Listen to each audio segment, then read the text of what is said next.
So it's one of the most influential times in my life, and it's going to sound that in my saying that, it's going to sound my answer that I will give you next. You're going to go, huh? I was in the car business. I worked for a family-owned group of dealerships, and I worked for Acura. I worked for Pohanka Acura and the Pohanka family of automotive dealerships. And I say that it was the most influential because I started there as a cashier because I needed to buy a car and I needed to save money to buy a car. So I thought, why not start working at a car dealership? Because then I'll make money and I'll also get a good deal on my first car. And from there, I just really watched the business. And when I turned 18, I asked if I could go into sales, and they kind of looked at me and said, why would we do that? You're a kid, you're 18 years old and you're a girl. Like, that's like, those are not things we pay attention to in the car business. But like I said, it was a family-owned organization. They did have a few extraordinary women within the organization. So and at the time, I don't know if the business is different now, but at the time you didn't make any money unless you sold cars. So there was really no, we had health insurance, but there was really no, they didn't have too much skin in the game.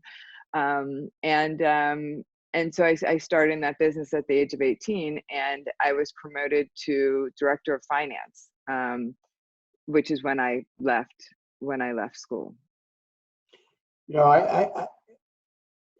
It's always been, I never really looked into the economics of having a dealership, but I'm aware of auto dealers, like a friend of mine in Boston, whose name's Fraser Lemley, who has 4 dealerships, and I don't know what else he's got, but he's extremely wealthy.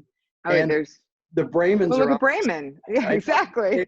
And so I never understood, because I knew the margins were always tight, and I never really looked into the economics of how they could accumulate the kind of wealth that allows you to own football teams and all that kind of stuff. And it really, anyway, so it must be a much more interesting industry than it looks like when you look, from outside. Yeah, it's a very interesting industry.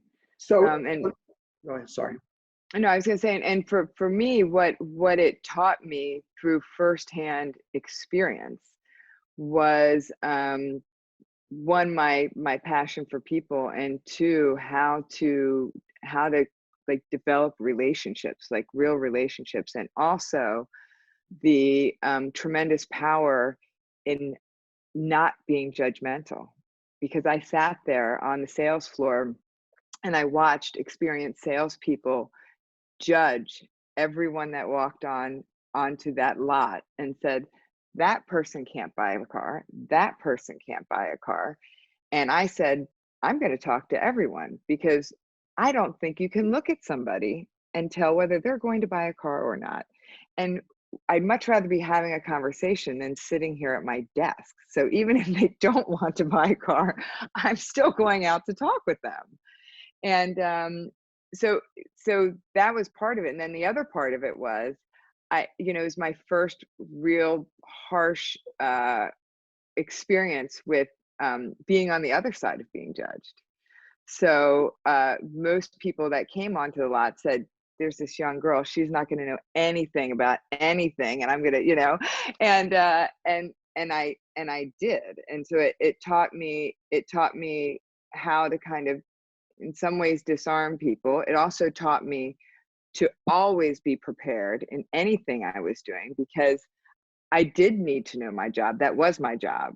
And so to be prepared, and to not judge, and to understand exactly how it feels when you are judged for your exterior appearance, and nothing more than that.